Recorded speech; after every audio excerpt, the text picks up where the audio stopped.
Hello, everyone, and welcome to, things I wish I knew about WarCraft Rumble going in.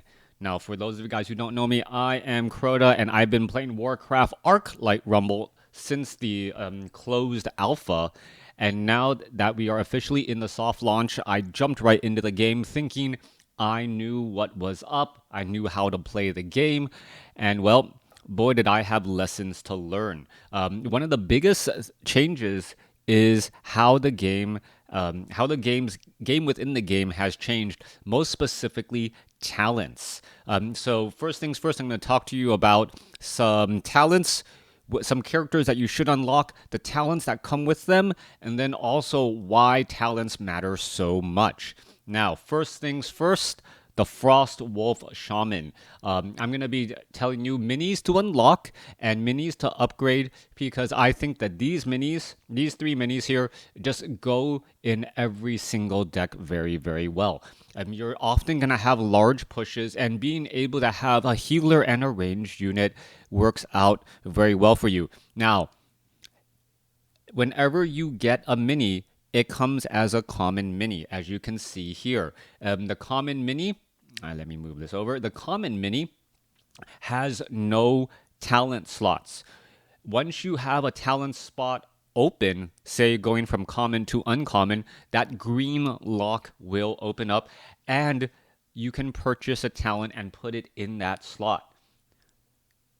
Point to note though, as soon as you put in a talent in that slot, you cannot buy another talent until you upgrade it from uncommon to rare. And the cost from upgrading from common to uncommon, very reasonable. 3 stars, some Arclight, didn't really feel like anything.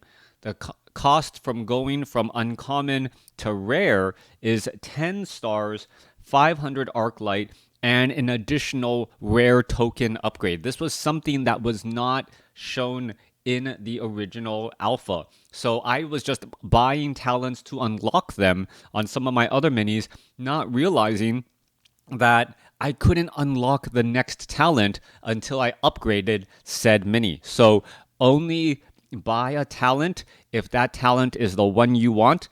And for Frost Wolf Shaman, the one that I would recommend you get is Earth Shield. Being able to give armored to any single unit is incredibly powerful, especially if you can give the armored keyword to a unit that also has the resistant keyword.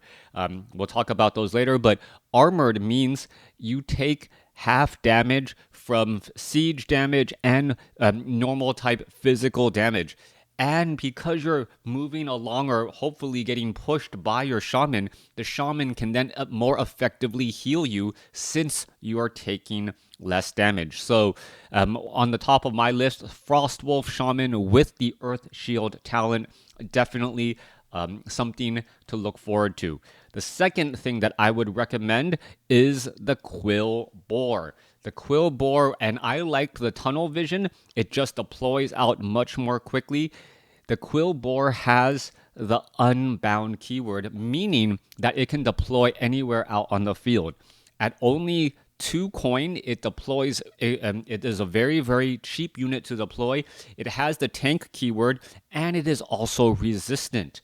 So if you are doing a strong, heavy push towards a tower, and you want a unit to start soaking up that damage as opposed to, say, your weaker glass cannons who had their tank removed earlier, you can place down that Quill Bore in front of your supporting damage units in order to soak up damage and to have that push move a little bit further.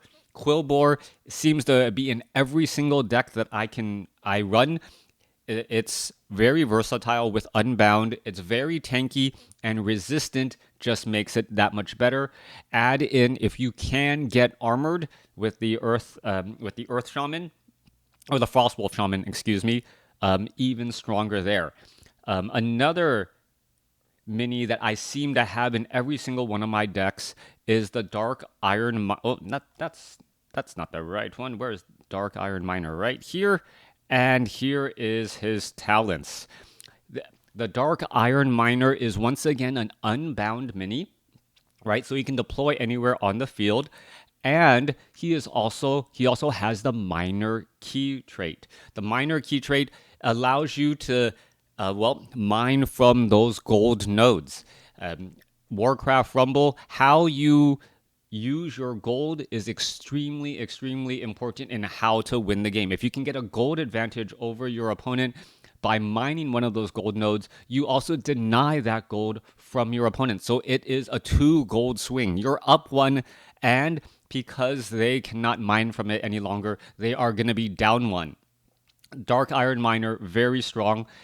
I recommend getting the Dark Iron armaments.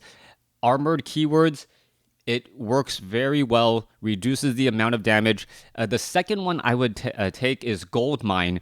After mining, you drop a proximity mine so that if a kobold happens to come by later on, as they often do, he may get taken out by that proximity mine and get taken out. So that gold mine is a little bit of a booby trap for following kobolds who want to try and mine from that node a little bit later.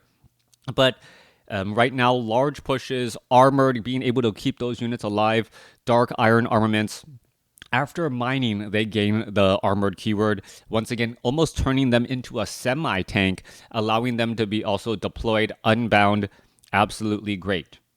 Now, the last 2 that I'm recommending are actually work in tangent together and do very well in PvP. I was not expecting this, but I wanted to try these 2 particular minis, or not, these 2 particular minis in the normal game, and I found that they are just absolutely bonkers in PvP. So the 2 that work together is the uncommon, or the Defias Bandits with the Pick Lock upgrade, and Arcane Blast with the Torrent upgrade. Now, I'm sure you guys can read the Defias Bandits. When they pick a lock on a treasure chest, they gain 2 additional gold. Now, many of the PvP maps have easy access to a treasure chest for you right at the start of the game.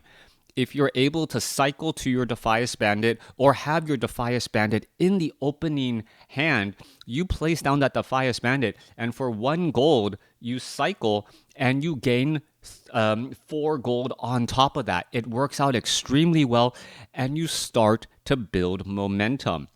Couple that with the Arcane Blast and Torrent. So a little bit of background on Arcane Blast. Arcane Blast is a spell that you cast it once, and it does X amount of damage, but it stays in your mini tray. So if you want to, you can cast it again. If you cast it again, it costs 2, but it does double damage. Then it still stays in your mini tray. You can cast it again. It costs 3, does double damage, and then ultimately up to 4. So for essentially 10 gold, each of your Arcane Blast gets subsequently stronger. After casting rank 4, it levels up for the next time. So it powers up the next time that mini stays in or goes into your tray.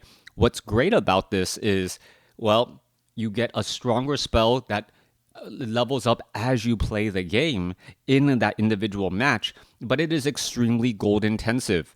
This is where the Defias Bandit comes in, and it feels like you're able to have enough gold to play the long game to get your Arcane Blast 3 levels, 4 levels higher, and then suddenly later in the game, in that overtime segment where you're getting a lot more gold, and maybe if you're playing it, pairing it with a Jaina Proudmoore, you have a level 8, level 9 Arcane Blast in your game, and you just spam that spell out, blast everything away, and because you're running Defias Bandits, you can cycle back to it quickly again and continue to just almost spell down your opponent's tower if need be. Let me know what you guys thought about this game, or, well, not the game, about this content. If you guys have any questions for me, leave them in the comments below. I will try to read them, try to get to them. And until then, thanks for watching, thanks for listening, and I hope you guys stop by again.